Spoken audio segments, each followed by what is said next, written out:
Shabbat Shalom, pessoal. Shabbat Shalom.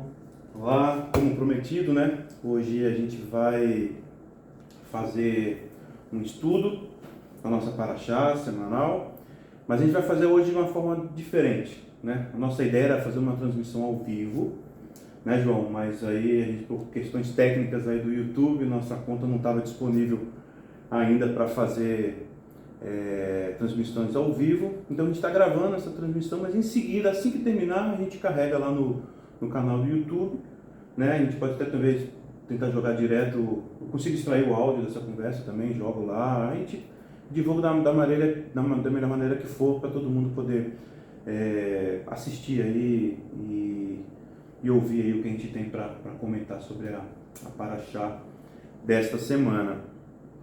João, qual que é a Parashá dessa semana? Parashá, segunda Parashá, né? Parashá Noa. Está lá no livro de Bereshit. Bereshit.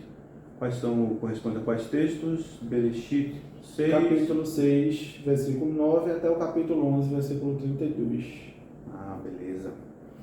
Bom, essa Parashá, a gente terminou agora na Parashá passada, foi a Parashá 1, foi a primeira Parashá da Torá, e agora a gente está fazendo, essa aqui é a segunda Parashá. Na primeira Parashá teve os mistérios da criação, né?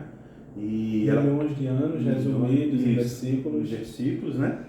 Em poucos versículos, poucos capítulos, né? Para contar, né? Aí muito tempo que se passou, né? Mas a gente fez um estudo bem legal e tem muito material sobre essas primeiras Parashot. Tem muito material legal, sabe? Tem muito estudo bom para a gente se informar, né? E são estudos um pouco mais científicos, né? Estudos que falam assim de pesquisas, né? O logos, né? Da onde que iniciou tudo, né? A visão cosmológica das coisas, né? E na Parashá Noa não é muito diferente, né? A gente tem muito, aí já vai mais um pouco do lado da arqueologia, né? A parte científica mais pro lado da arqueologia, né? De tentar entender como era a época antes do dilúvio, pós-dilúvio, né? Porque Parashá Noa fala da vida de Noé. Sim. Não é isso? Vamos ver quais são os tópicos dessa Parashá, o João. Então, como a gente começa do capítulo 6, no capítulo 6 já começa falando que eis a história de Noé, da geração dele, e que ele era um homem justo e sincero e que ele andava com Deus. E aí esse andar com Deus deve ter um significado muito interessante, que é uma pessoa que pratica, né? Caminha com Deus, ou seja, anda conforme Deus quer que ande. Exatamente, porque quando diz que ele caminhava com Deus, não quer dizer que ele estava andando por aí, né? Ele caminhava com Deus significa que ele andava conforme aos mandamentos de Deus, conforme a ética divina daquela época, e aí aquela espécie de Torá que existia. Exato. Exatamente. A interrogação. Que mandamentos da época? Que mandamentos? Já que a gente está acostumado a achar que os mandamentos vieram só com Moisés. Exatamente. A gente tem para que a Torá foi dada onde? A outorga da Torá foi aonde? No Sinai. No Sinai, né? Moisés lá logo depois que eles atravessaram o Mar Vermelho, né? Exato. Mas a gente vê aqui que Deus falando que Noé era justo. Justo segundo o quê? Né? Segundo, para você ser justo, qual o princípio de ser justo? Né? Tzadik. Né? Quais os parâmetros? Quais são os parâmetros? Né? Seguir a Torá. Exato. Né? Seguir a Torá. A Torá não tinha sido dada, né, de maneira talvez escrita em pedras como ela foi escrita lá no Sinai, né? Fisicamente, mas ela já existia, né? Provavelmente personificada na árvore da vida, que já tinha desde lá do Éden, né? Que é a palavra, né? A palavra de Deus. Mais para frente a gente vai ver, né, essa relação também de Yeshua, né, com a palavra de Deus, a representação da palavra de Deus na terra. Sim. Mas enfim, vamos por partes, né? A gente estava falando que Noé era justo, né? Que Noé era justo e vivia num contexto onde a humanidade tinha se pervertido, né? E aí o Eterno fala que o clamor daquela população subiu até ele e ele desceria, aliás, acabaria com a humanidade, mas salvaria Noé e a família dele, porque eles eram justos. E ele fala que a terra se encheu na minha Bíblia tem algumas interpretações que falam que encheu de violência, né? Encheu de pecado, né? Mas sabe qual que é a palavra usada para isso, no original? Hamas. A terra se encheu de Hamas. Violência. Violência. É Não o nome do grupo. Não é à toa que É. o inimigo sabe que nome dá para as coisas, né? E não é à toa que as pessoas que defendem esse grupo também defendem a violência. Defendem a violência, exatamente. Bom, curiosidades à parte. Antissemitismo à parte também. Antissemitismo à parte, né? vamos seguir aqui. Então, beleza. Noé era justo, ponto. Né? Por que a gente está batendo nessa tecla? Né? Algo que a gente estava até conversando aqui antes. Existe uma divergência rabínica, né, a respeito do nível dessa santidade de né? Noé, porque na Bíblia fala que Noé era o mais justo que excedia a todos da sua geração, né? Então tem alguns rabinos, né, tem algumas menções no Zohar, né, em alguns outros comentários, que diz que Noé ele era justo para a época, mas que se ele vivesse na época de Moisés, ele não seria tão justo assim. Porque na época a população era muito degradada. Era muito degradada. Então, um pouco que ele fizesse já era suficiente, né? E inclusive chegam a falar que se Noé tivesse clamado pela população, né, da mesma maneira que Moisés clamou pelo povo de Israel no momento do pecado do bezerro de ouro, né, que ele clama ali e faz uma intercessão para que Deus não acabe com o povo, como ele falou, ó, o povo lá embaixo está pecando, fizeram um bezerro de ouro, estão idolatrando, eu vou destruir toda a geração e vai começar de você uma nova linhagem, né? E aí ele clama, né? Ele intercede. Que é uma ideia parecida com a de Noé. Ele destruir a humanidade e começar de você. Foi mais ou menos a mesma proposta, né? Então, há rabinos que falam que Noé deveria ter feito a mesma intercessão pelo povo, né? A verdade é que a gente não sabe se fez, né? A gente não sabe se fez e assim, se Deus está falando que não era justo, né?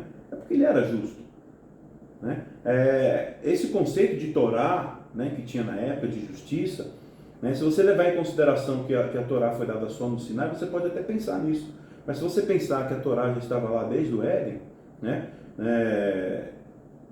e Deus disse que ele era justo, não é porque ele cumpria a Torá, é porque ele realmente era um tzadik, que ele era tinha um alto grau de santidade. E isso tem uma observação interessante também. Nem todo mundo reage da mesma forma. Às vezes a gente pensa que existe uma fórmula. Exatamente. Né? Não, existe o certo e o errado. Mas não existe uma fórmula. Para eu ser santo, eu tenho que falar isso, fazer assim. Não existe. Você vai ser colocado diante de desafios. Sim. E o desafio de Noé era construir a arca, porque ia cair chuva, uma coisa que nunca tinha caído. Exatamente. Então, o desafio, na minha opinião, humilde. E outra coisa, existe a diferença da perspectiva pessoal, né, de como proceder. Existe também a diferença de Deus proceder. Sim, né? Exato. Porque não é garantido que você clame, né, que você interceda, que ele vai atender. Que vai atender, exatamente. Né? Abraão intercedeu pelo Sodoma e Gomorra, mas Sodoma e Gomorra, né, pelo menos tivesse 10 justos ali, mas não tinha. Exato. Né? Por 9, 8, ele não estava disponível, não estava... Ele não iria poupar Sodoma e Gomorra, só com 10. Né? Isso é claro que... Então ele não poupou. Teve intercessão? Teve intercessão. Davi ficou uma semana de jejum intercedendo pelo filho, né? Por conta do pecado dele, por perdão do pecado dele. Funcionou? Não funcionou. Então a vontade de Deus não é assim, não é garantia de que qualquer intercessão que a gente faça, né, acho que Moisés funcionou, né? Exato. Com Moisés funcionou, com Jonas lá no povo de Nínive também funcionou. Então também não seria uma garantia, né? Mas o negócio é o seguinte: Noé era justo, né? Seguia a Torá porque a Bíblia diz que ele era. Que ele era, né? Exato. E aí vem o capítulo 7, que aí fala justamente Deus orientando Noé a entrar na arca, ou seja, Noé passou cerca de 100 anos construindo a arca, e a própria construção, durante esses 120 anos, as pessoas com certeza questionavam, inclusive zombavam dele, mas aquela construção, enquanto ela estava durando, ela serviu de evangelismo. Cuidado, a gente falar evangelismo, as pessoas já imaginam outra coisa. Não tinha papelzinho panfleto. Mas é lógico que naquele momento que ele estava construindo, as pessoas passavam: homem, o que você está fazendo aí? Eu falei: estou construindo uma arca, porque Deus me disse que vai vir uma chuva, né? Que vai vir um dilúvio e vai acabar com toda a terra, né? Por quê? Porque o povo está pecando, porque a transgressão é muito grande, porque a violência é muito grande. E as pessoas já tinham conhecimento do que Deus já tinha feito, que Deus tinha criado a humanidade, lógico, do que era certo e errado. As pessoas já tinham esse conceito. Mas eles decidiram naquele momento viver, né, da maneira que eles bem, seguindo seus instintos, né, seguindo o seu. E é até bom a gente citar que talvez hoje a humanidade não esteja próxima do que acontecia naquela época. Eles que era um nível de degradação horrível da humanidade. Horrível. Então tem gente que diz assim, os idosos têm mania de falar: no meu tempo essas coisas não aconteciam, quando vê na televisão. Não, talvez no tempo deles não, mas no tempo de Noé era muito pior. Então a gente não sabe aonde a humanidade quer chegar hoje, mas a gente sabe que um dia ela chegou muito mal e não deu bom para ninguém. E eles tinham, lembrando assim, não é idolatria. Idolatria é algo que irou Deus mais para frente. Era perversão. Era perversão. O povo era violento, né, e perverso. Né? E isso que causou toda essa ira, a ponto de Deus se propor a acabar com a humanidade. Né? Então no capítulo 7 é o que ele fala. Quer falar mais alguma coisa? Não, pode falar. Então no capítulo 7, teoricamente a arca já está pronta e Deus manda Noé entrar na arca com os animais. Né? E o engraçado que ele fala aqui, né, João?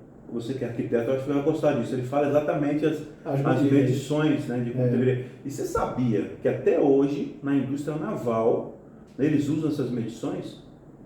Que é como se fosse um exemplo de perfeição para embarcações? Até hoje. Pois é, até hoje. Côvados. Não digo os côvados, né? Côvado, na verdade, é uma medida da ponta do dedo até o cotovelo, né? Mas essas medidas... O padrão da arca, né? Que era 130 metros por 22, se não me engano, e a altura também. Até hoje, os petroleiros seguem os navios petroleiros seguem essas mesmas dimensões, que diz que é a dimensão perfeita para você conseguir navegações longas, né? Olha aí. Tá vendo? E não tinha planta baixa na época. Não tinha, né? Deus só falou as medidas. Faz aí. Né? É interessante, né? E aí no capítulo 8... Não, aí durante o capítulo 7 fala que o dilúvio durou 40 dias sobre a terra, e aí todo ser que vivia na terra morreu, né, afogado. E aí no capítulo 8, Deus lembrou de Noé. Deixa eu só falar um pouquinho mais aqui do capítulo 7. Algumas curiosidades, eu gosto muito de curiosidades, né, e de pesquisas, de saber, de fazer relações, né, que comprovam, né? Há uma tendência, né, na humanidade, né, uma tendência lá na mídia, em o que quer que seja, que ciência é oposta à religião, né? Só que esse conceito, né, quanto mais a ciência se opor, né, a Deus, né, às coisas de Deus, eu vou falar religião, a gente não gosta muito de usar para religião, mas para tentar falar que é relacionado às coisas de Deus, a Bíblia, né? Então, se a ciência se opor, ela não vai chegar em lugar nenhum. Ela deixa de ser ciência. Deixa de ser ciência. O próprio Einstein falava isso, né? Que a ciência sem a religião é incompleta. Né? Mas a partir do momento que os cientistas usam isso daqui e pelo menos consideram para ver se faz sentido, como recentemente foi encontrado isso daqui, né? A Torá, as coisas que estão na Bíblia, os preceitos de Deus, é um caminho para o cara chegar longe, né? Quando Einstein descobriu, ele não descobriu, né? Quando Einstein, né, fez a teoria da relatividade, né, que é um negócio inédito na época, até hoje ninguém conseguiu progredir mais no que ele deixou para a gente, uma mente brilhante, né? Einstein, né, como bom judeu, né? Sim. Ele não era lá muito religioso, mas ele era temente a Deus, né? Tinha suas bases, né? Tinha suas bases e ele cria muito no princípio bíblico, né? E quando ele foi numa entrevista, foi perguntado: Einstein, você criou a lei da relatividade? Aí ele fala, não, eu não criei a lei da relatividade.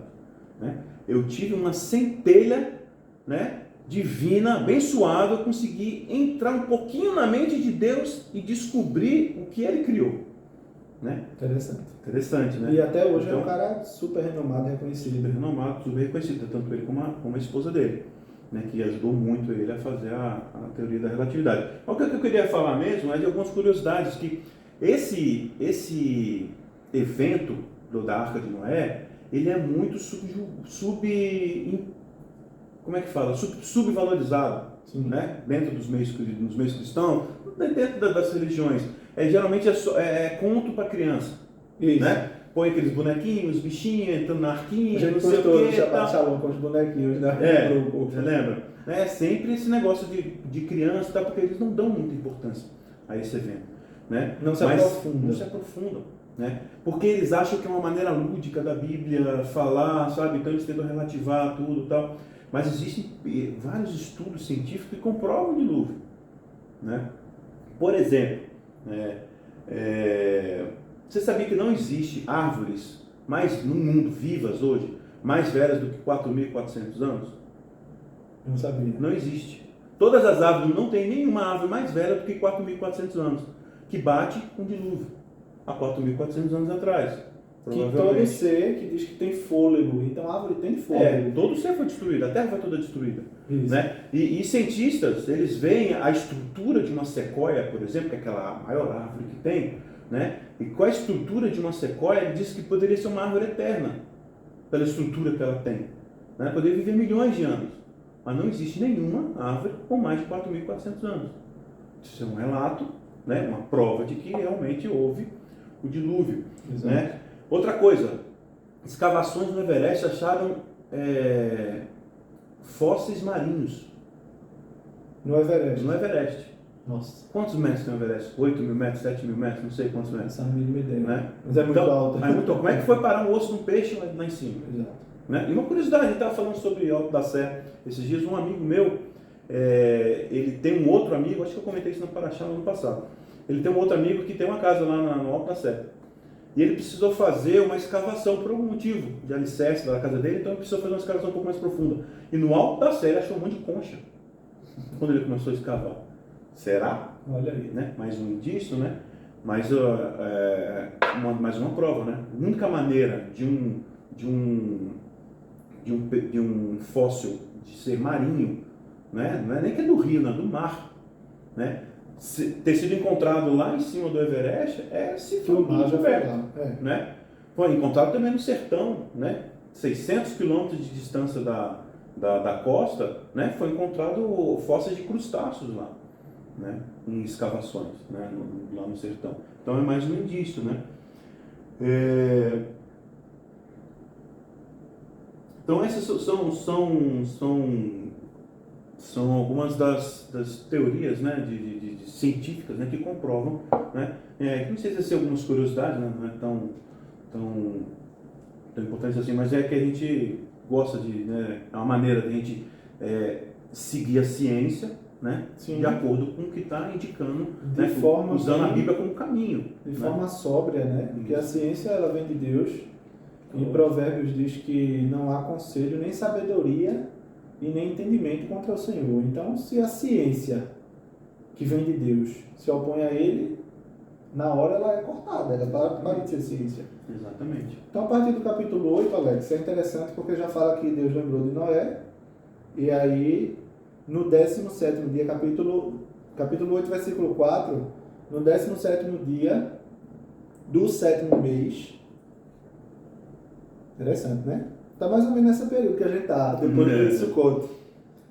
A arca, ela pousou nas montanhas de Ararat, que fica na Turquia até hoje, que recentemente eu até compartilhei, foi encontrado algo muito parecido e com as medidas exatas que estão na Bíblia e que supõe-se, eu estou falando de forma científica, porque hoje em dia a ciência está dessa forma, para não dizer era verdade. Então, dizer assim, uma coisa muito próxima do que seria a arca.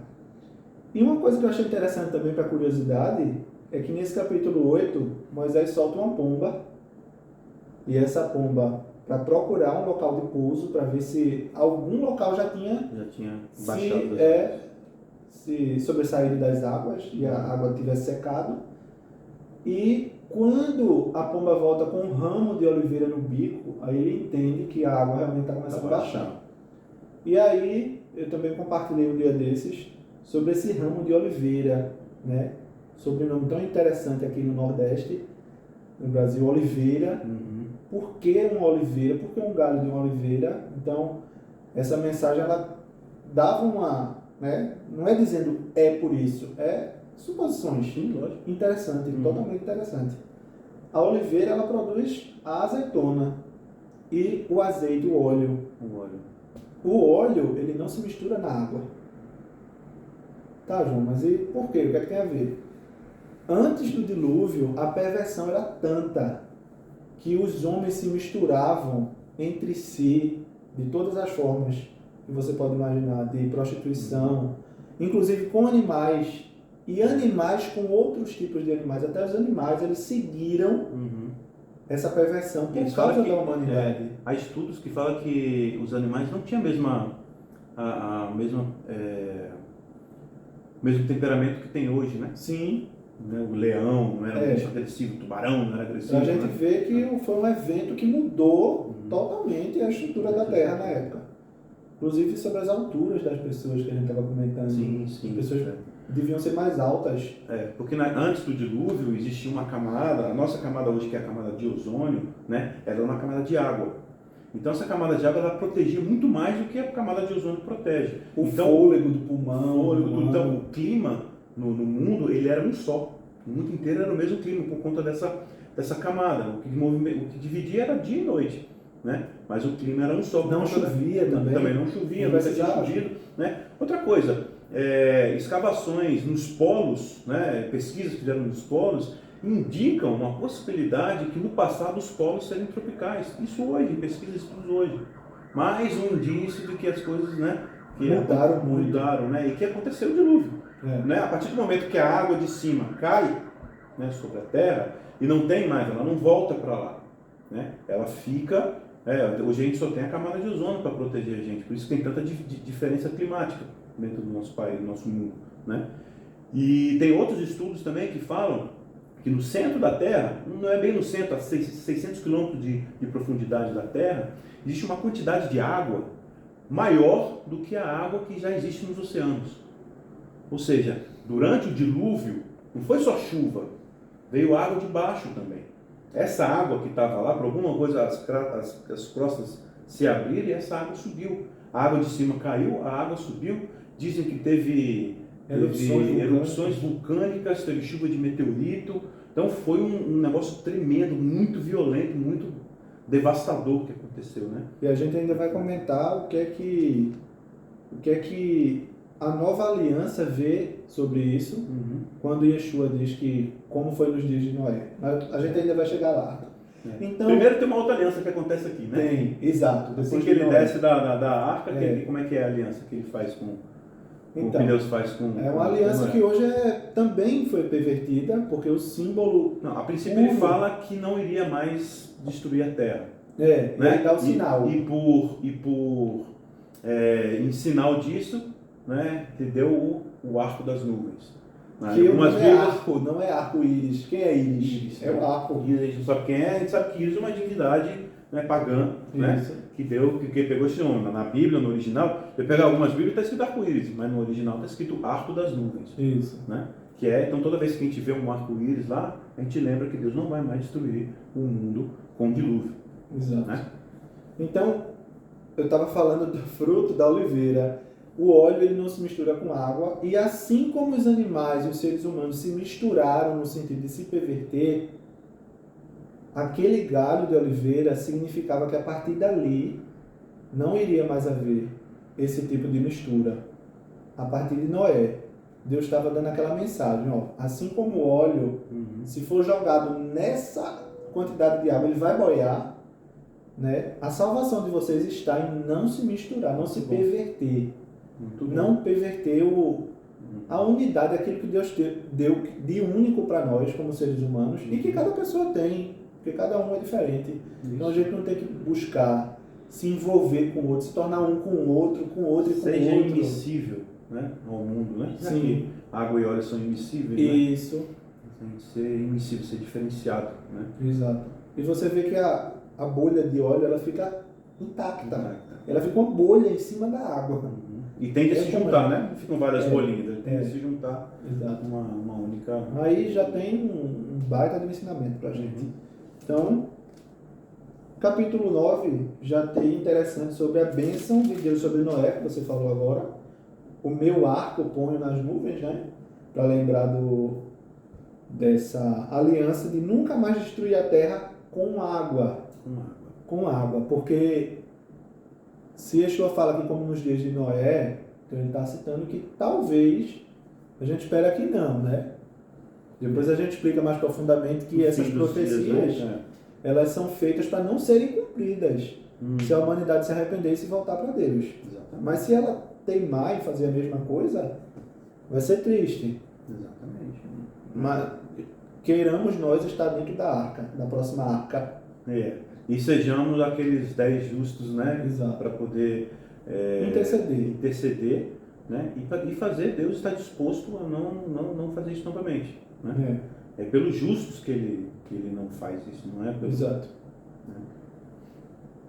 Pronto, capítulo 9 ele vem com essa bênção, e aí no 10 já vem a origem das nações. Eu coloquei essa observação aqui, a origem das nações, porque ele cita alguns nomes interessantes que a gente vê até hoje.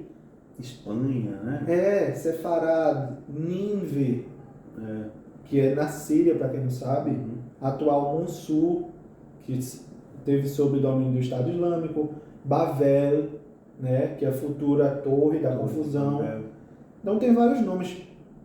Pelestim, ou Filistim, dos filisteus, da onde se tirou o nome Palestina. Exatamente. Mas esse nome não era, na época, Palestina, era Canaã, já foi de Israel, já foi tudo de Palestina bem recentemente, e criado mais para afrontar o povo judeu, mas só por curiosidade. E o capítulo 11 vem dizendo que toda a terra usava a mesma língua. E todo mundo estava disposto a fazer uma única coisa.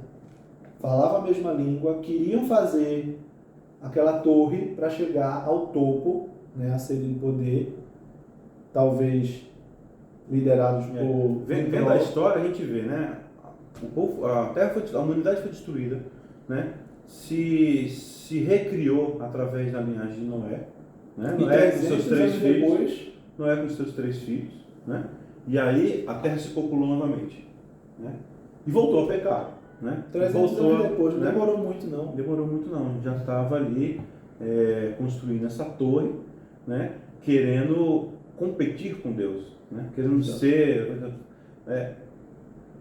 É a origem da palavra iniquidade, né? Isso. A origem da palavra iniquidade, né? O Rabi Mateus fala muito isso, né? Vem da palavra anomia, do grego, né? Que a é sempre o prefixo para não, né? E nomia é lei, né? Então a anomia é sem lei, que é a tradução para o português para iniquidade, ou seja, viver como se não houvesse lei, né? Viver como se não tivesse Torá, né? Que é o que as pessoas começaram. Nós não precisamos de Deus, né? Vamos, né, construir essa torre e lá nessa torre desafiar, né, Deus. Para desafiar Deus. E dizem que na construção original tinha uma estátua de Nimrod com uma espada apontando para cima, não é isso? Ameaçando a Deus, achando que estava ameaçando a Deus. E aí veio mais um castigo, né, para a humanidade por conta desse evento da Torre de Babel, né, de Bavel, que né? eu acho que todo mundo conhece, já que todo mundo falava a mesma língua, foram divididas as línguas e eles não conseguiram mais manter a comunicação para finalizar aquela construção, e aí se formaram as nações. E Deus distribuiu também, né? Isso. Deus distribuiu os povos, espalhou o povo. Como ele tinha mandado antes. Noé, multiplique-se e espalhe sobre a terra. Ele se uniu. Ele não vamos parar, vamos ficar aqui, vamos viver senão aqui. Senão Deus vai nos destruir de novo. Isso, né? E aí, né, foram desobedientes mais uma vez e aconteceu mais esse castigo. E Deus instituiu também a idolatria, né? Foi Deus que colocou como punição. Que é uma coisa que as pessoas tendem a olhar o outro e dizer, ó, lá um idólatra. Uhum. Mas a pessoa não é idólatra porque ela quer.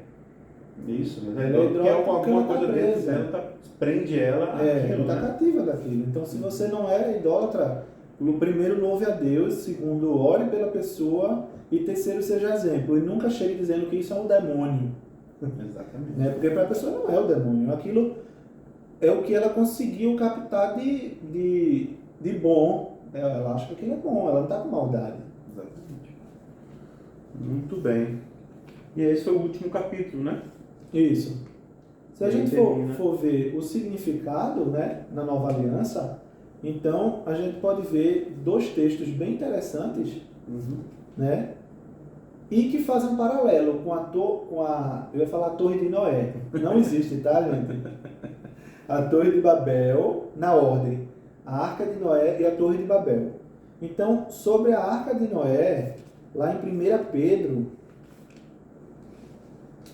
capítulo 3, versículo 18 ao 22, diz assim: porque o próprio Messias morreu pelos pecados de uma vez por todas, o justo por pessoas injustas, para poder levá-los a Deus. Ele foi morto na carne, mas trazido à vida pelo Espírito. E nessa forma, ele foi e fez uma proclamação aos espíritos aprisionados, aos que foram desobedientes havia muito tempo, nos dias de Noé, quando Deus esperou pacientemente, acredito eu, durante a construção daquela arca. 120 anos. Deus estava esperando pacientemente. É.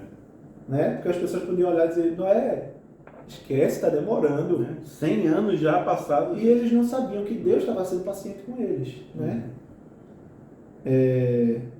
Enquanto a arca era construída, falou aqui, eu achando que estava ajudando a Bíblia, mas já estava aqui. Enquanto a arca foi construída, na qual poucas pessoas, especificamente 8, foram libertas por meio da água, também fazendo uma figura do batismo, né? Da mikveh, que a gente é feito imerso para a nova salvação. Então veja que é uma coisa lá atrás, contada justamente para as crianças, mas que é muito profundo e que marca a gente até hoje, a humanidade. Né? Exatamente. E nesse mesmo tempo está falando que Yeshua, após a sua morte, entre a sua morte e a ressurreição, né? Se passaram 3 dias, o que ele fez antes dos 3 dias? Ele foi justamente para essas Sheol pessoas pregar. Mas não foi pregar para qualquer pessoa, não foi para pregar para todo mundo que está lá no Sheol. Ele foi pregar para as pessoas que esperavam, né, no tempo de Noé. Então, né? tem Como se a alguns punição fosse severa demais. Né? Então tem alguns rabinos que não são messiânicos, mas que estão dentro dessa visão de Yeshua aqui. Porque se eles dizem que Noé não pregou e por isso o povo não se converteu, e Yeshua foi lá pregar, né? Então esse rabino pode estar com a visão mais ou menos correta. Exatamente. E o outro texto, Alex, da Brit Hadashah da Nova Aliança, é justamente em Atos 2, do 1 ao 16, que eu não vou ler todo, mas que muita gente conhece porque é tido nos meios cristãos como se fosse a fundação da igreja. Não, igreja. A gente fala em fundação da igreja e fala em concílio de Jerusalém. Mas na verdade a gente sabe que foi uma festa de Shavuot. Semanas. Isso. Pentecostes, colheita, né? Recebimento da Torá. Recebimento da outorga Recebimento da Torá escrita no coração desse evento do Novo Testamento. Então a gente falou sobre a existência da Torá antes de Moisés. E aqui a gente vê uma manifestação dessa Torá depois de Yeshua no coração. Exatamente. Lógico que a gente ainda está a caminho, a gente não chegou na perfeição. Lógico. A gente peca, a gente não A gente consegue. evolui, a gente está aqui para isso, né? Mas a gente busca seguir como exemplo a Torá. Então, aqui fala que eles estavam todos em Jerusalém, judeus de todo mundo da época, da Média, da Pérsia, cada um com sua língua diferente. Eles só usavam hebraico para orar. E de repente, os discípulos desse Messias, de Yeshua, desse Messias não, do Messias, começam a falar em outras línguas. E aqueles judeus da diáspora da época começaram a entender. Pessoas de outros povos, de outras nações que passavam, Isso. todos entenderam. De comunidades judaicas espalhadas pelo mundo, disseram, não, mas eles estão falando na minha língua, na língua lá do meu país. Porque eu não estou entendendo. E aí Pedro se levanta e diz, isso é o que pregava o profeta Joel, que nos últimos dias derramaria o meu espírito. E essa Bíblia, a Bíblia Judaica Completa, para quem não tem, é muito interessante, né? Para quem segue essa visão bíblica original no contexto judaico e tem Yeshua como Messias. Ele colocou esse texto como midrash da Parashá de Noah. Por quê? Porque em Noah tem a Torre de Babel, que as pessoas dividiram as línguas e se dispersaram. Elas tanto se afastaram de Deus quanto uns dos outros. E o princípio da Torá é amar Deus sobre todas as coisas e ao próximo, como a nós mesmos. Isso. Então, em Atos 2, é o inverso. Quando o Ruach HaKodesh desce, ele une novamente. Veja que ali eram só judeus. Isso. Mas judeus de línguas diferentes. De todas as regiões. Que nasceram em outros locais. Então ali eles foram unidos e hoje a gente tem o Espírito. E era uma festa de peregrinação que estava acontecendo. Exato. Existem 3 festas de peregrinação. Essa é uma das festas de peregrinação que todo mundo tinha que ir especificamente para Jerusalém para celebrar as festas, levar as primícias e celebrar no templo de Jerusalém. Então todo mundo que era judeu no mundo inteiro tinha essa obrigação. Tinha essa obrigação de ir para Jerusalém, ir ao templo, entregar suas primícias e celebrar. Então isso também é uma prova de que Deus... Então tinha gente de todo mundo lá e todo mundo que passou entendeu, né? 3.000 vidas se renderam a Deus. Todo mundo. Uns receberam o dom de profecia, outros de interpretação. Isso. A gente tem que lembrar disso, que aquilo ali foi também grandioso. E para consertar, mais uma vez dizendo, não 100%, mas a gente tem um espírito que tem que potencializa a gente a reunir novamente, né? Exatamente. E aproveitando os judeus e não judeus, né? Uns judeus e não judeus, no Messias. Exatamente. Que esse é o nossa proposta, nossa visão. Nossa visão é o que sustenta a nossa fé. Isso. Não é mesmo? Acho que o Parashá foi bem compacta e bem rica. Então, se você vai assistir, a gente vai postar nesse momento. Nesse momento vamos carregar isso aí no YouTube para todo mundo assistir. Então, que seja bênção para todo mundo. Compartilha para quem você quiser aí, cristão, pessoas que amam Israel. Né? A gente está em Recife, somos do grupo Hadesh Yameinu. Isso.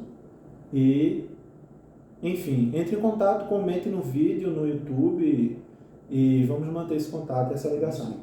É isso aí, pessoal. Shabbat Shalom para todo mundo. Shabbat Shalom. Shavuot Tov.